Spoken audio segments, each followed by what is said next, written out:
You know, another week, another random wacky thing that happened, and now magically people are getting, ETBs with less packs, no packs, and guess who just ordered like 12 cases of Chilling Reign ETBs? I'm very excited, and I have the biggest headache of 2021 probably. So, let's talk about it. But first, roll that sweet, sweet intro.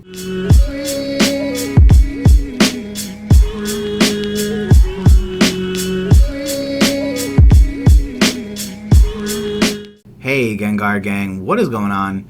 My name is Ryan, this is the Analytic Gengar, and welcome to another video. In today's video, friends, we discuss all of the random tidbits from Chilling Reigns having manufacturer errors to Professor Willow's premiere as a Pokemon trading card, all the way over to the new V-Union style of trading cards. But without further ado, friends, let's get right into it and jump into some of this rather interesting news. Obviously, first things up is the Pokemon Center giving refunds and free cards for Chilling Reign pre-orders. Now, as a bit of context, a couple weeks ago, PokemonCenter.com here in the United States went up with a Chilling Reign pre-order for the two different types of boxes that were available, the Ice Rider Calyrex and the Shadow Rider Calyrex. Now, interestingly enough, these boxes were priced at $49.99, which is approximately $10 more than the usual $40 price tag that they carry. Now, a lot of people were curious about this until people realized that this is in fact due to the fact that this box was a Pokemon Center exclusive and was intended to include a bunch of premium goodies as well as an additional 2 packs of Chilling Reign, meaning you were supposed to get 10 packs of Chilling Reign, a metal coin, metal dice, and some other random tidbits. Now, this basically puts it in line with Hidden Fates, Shining Legends, where basically the ETB is worth $50, but you're still paying the $5 per booster pack price tag, plus or minus some other random things. Now, a couple of days ago, we got emails saying, hey, due to a manufacturing error, we're offering partial refunds. So, the partial refunds are actually really interesting because it's confusing to say the least about how all of this went down. Long story short, due to this manufacturing error, the Pokemon Center exclusives only contain 8 ETBs. So basically, whoever Pokemon told to make this stuff made it like they would any other ETB. So just like the regular ETBs, they have 8 packs. However, to my understanding, they do still have the metal dice as well as the metal coin. So, kind of weird. But obviously, Pokemon Center is not one to take such a L without, trying to be graceful about it. And I'm sure fans would probably crush the website with return requests had they not played their cards really well about this. So, as a result, there are quite a few things happening, and you can see right over here the details of the email. So as you can see, they cannot replace the Pokemon Center ETB, or hereby known as the PC ETB, with a version with the correct 10 boosters listed instead of 8. They are, however, instead offering an incentive for customers to keep the box as is, probably because they realize if they had to accept all those refunds, they'd probably lose a lot of money. So if the consumers keep the box, Pokemon Center is going to issue a $10 credit to the original payment method after the order is shipped, as well as getting 2 Pokemon TCG Sword and Shield Chilling Reign booster packs, meaning even though they're not in the ETB, you will still get your 2 Chilling Reign booster packs, and then you're also going to get 3 V cards. So you're going to get the Galarian Articuno, the Galarian Zapdos, and the Galarian Moltres, all out of the Chilling Reign set. Those cards are 58, 80, and 97, as you can see on screen. So, interestingly enough, all of this stuff should be arriving by the end of July. Now, here's a little fun fact for you about why I have such a big headache. I ordered 10 of each of these. Now, if anybody's curious, I did receive them in sealed ETB cases. And even more worrisome is the fact that I've had to literally keep these in a separate part of my house because I don't want to confuse them with the other ETB cases that I've received. And so far, based on my at least cursory overview of the outside of the box, there's no way to tell it's a Pokemon Center exclusive, which again is only adding to this infinitely growing headache of mine. Couple of things to also bear in mind. Since I bought 10 of each, I have 20 total boxes, meaning I paid, at least from the Pokemon Center, $1,000 for this stuff. In theory, that means I should be receiving a $200 credit, $10 per box times the 20 boxes that I ordered in total, plus tax. Then, my other question becomes, will I receive 40 Chilling Reign booster packs, or will I just receive 2? Then my other question is, will I be receiving just 3, one of each of the trading cards that they promised, or will I be receiving 20 copies of each because I ordered 20 ETBs? The questions are now beyond my comprehension, if I'm being honest, but if there's one thing that I can say, I am excited for one reason and one reason only. They're obviously going to be sending out these cards, and I'm curious to know how they will be sending them out. At first, I was a little disappointed. I said, okay, well, maybe they should have given us alternate arts or a special stamped promo, but yeah, I get it. You don't want to dilute the market by flooding the entire environment with alternate art bird cards. So I totally understand why they just give us the regular vanilla V cards. However, one thing that crossed my mind is, what if they seal them like they do the ETB promos? If they do that, that then becomes interesting, because those cards then become immediately unique compared to the cards that you might be able to pull from any given pack. Which means, if you grade those cards as packs, that's actually a pretty interesting story. I wonder how PSA or any grading company would recognize that, because in theory, it should be recognized as the Pokemon Center error promo card or something like that. So that was something that I thought about that might actually end up becoming true. I think it's pretty reasonable to expect something like that. They probably aren't just going to ship these cards in a sleeve like you would get when you order something from Troll and Toad. I would assume they'd be shipping them in a sealed cello pack, which, in my opinion, would be pretty cool. So I am excited about that, and I do hope I get at least one of each, but I think, again, just based on my order, I should be getting 20 of each, as well as 40 Sword and Shield Chilling Reign booster packs, which, again, I think will be pretty neat.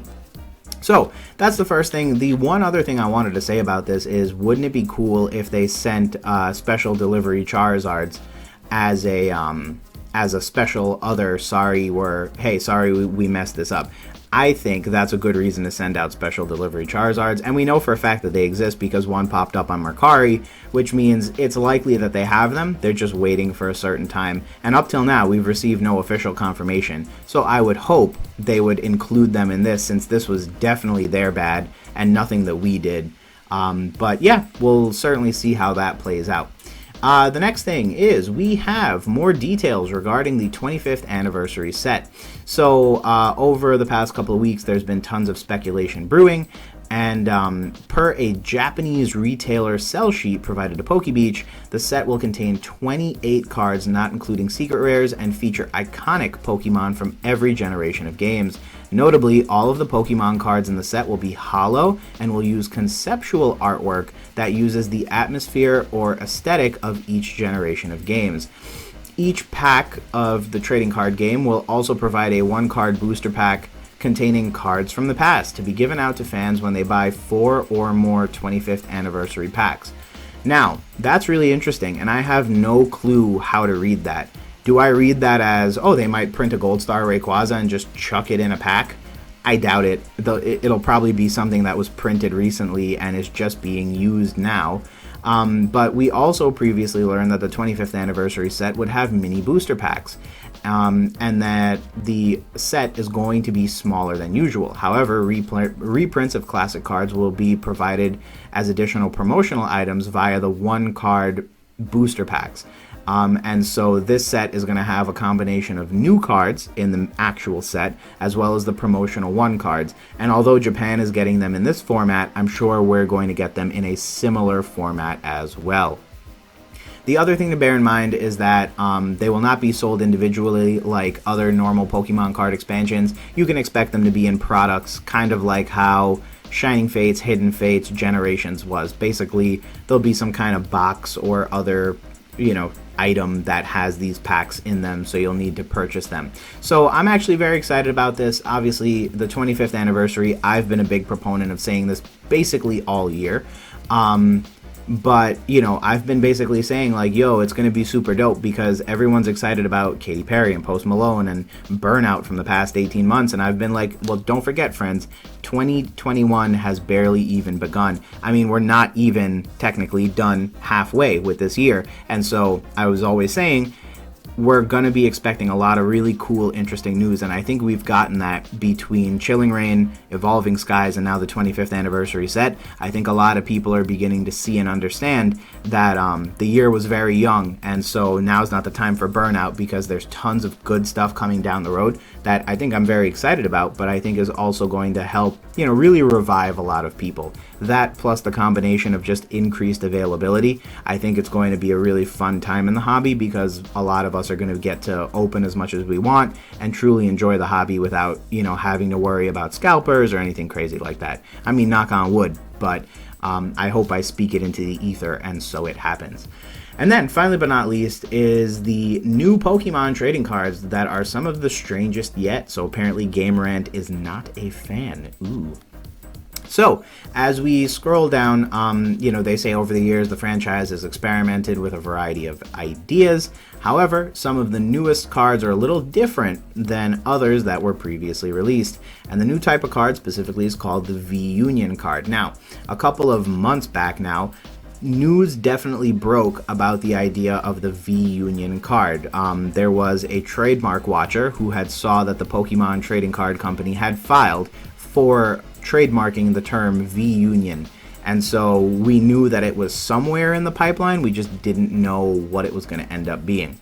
According, however, to Cerebi.net, one of my favorite Pokemon-related websites, the first set of V-Union cards will be released as a special promo on August 20th, and the cards will also have the added feature of having pictures of specific Pokemon when they're combined together. So the first V-Union cards we're expecting are Mewtwo, Greninja, and Zacian. I can definitely see why Mewtwo and Greninja were there. I assume Zacian's also as popular, which is why they probably just chose to make 3 really interesting Pokemon, sort of the mascots for this new type of card. And then so far, the response to the new V-Union cards has been mixed to negative, at least according to the post on Cerebi. Others were confused. Some seem that, it draws similar parallels to the Legend cards of the Gen 4 series of cards. And so in the Legends cards, you had to connect 2 cards in order to play it together. With V-Union, you're just going to have to connect 4 cards.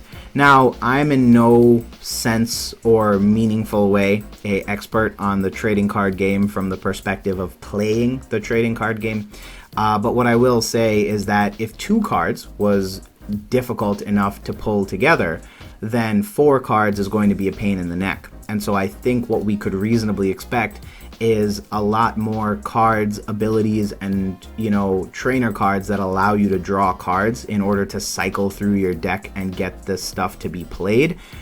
Or it could be a situation where they somehow enhance the Pokemon trading card game from the technical standpoint so that, you can get this stuff drawn and get it played. Otherwise, you're going to end up holding, 3 cards in your hand and they're basically going to be useless.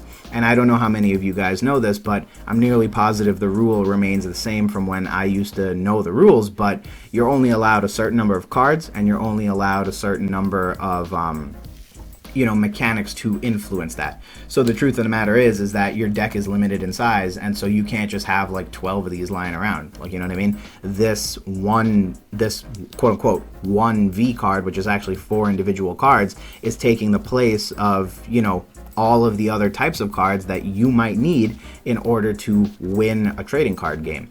So the truth of the matter is, this is a really confusing set. A lot of people have been comparing it to Exodia, the Forbidden one, the 5-part connected Yu-Gi-Oh! Trading card entity that if you had all 5 cards in your hand, you won. The only good news with that was that you won if you had all 5 cards. With this, you still got to get these things into play, attach energies to them, and then start attacking. So that could be interesting. And yeah, literally the article even goes ahead and says that, 5 cards was Exodia, each a different, there were 4 for each of the different limbs, and then the head was one as well. They could summon if you had all 5 pieces, and I'm pretty sure you would win automatically if you had all 5 pieces in your hand or in play. So yeah. Will it be worth collecting? Debatable. I mean, legend cards are low pop and blah, blah, blah, but honestly, they're not that, hot a commodity. Here we have a really good image of the Mewtwo, which I think is super dope. The one thing I will say is that if this was like an alternate art card, it would be fire. The one thing I will say is look at those borders. Obviously, with 4 trading cards to spread the image over, they can take a pretty generous border. So I can't wait to see how off-centered some of this stuff gets. That'll be fun, right, guys? And then the only other thing is, obviously, as you're looking at it, it does look like a pretty cool card. I believe this Twitter post also has the Greninja as well as the Zacian. So again, really good looking cards. I think they're cool, but I just don't necessarily know where they're going to sit in the pantheon of cards that collectors want to get. Honestly, the funniest thing to do is probably read the Twitter comments. Those are always fun. But yeah, with all that said, friends, that's where we're at. Chilling Reign ETBs are just completely messed up and busted.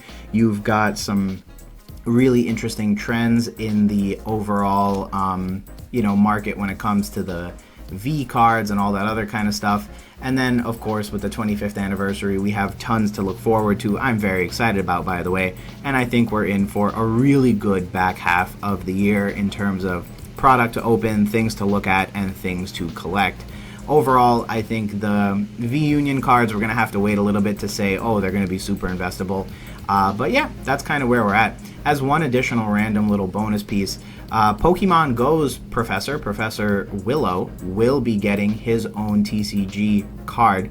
All you need to do is go online to the Pokemon Center and purchase any Pokemon Go related item, and you'll get this card as a free promo. So it's actually pretty cool.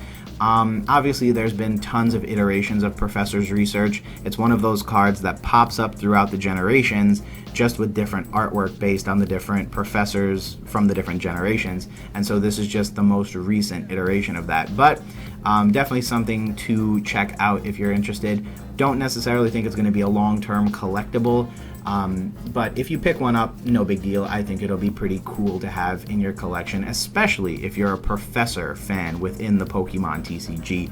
Obviously, tons of different professors make appearances, so this would, of course, be a big milestone for your collection if you're specifically in that niche. But with all that said, friends, thanks again for checking out another video. As I always say, you could have been anywhere in the internet, but you chose to spend some time with me, and that means the world. As always, if you learned something new in today's video or you like what you saw, feel free to hit a like on the video, and as always, you can feel free to subscribe to the channel to join the Gengar Gang. Other than that, friends, thank you again for your viewership. Appreciate you stopping by, and we will talk soon. Peace.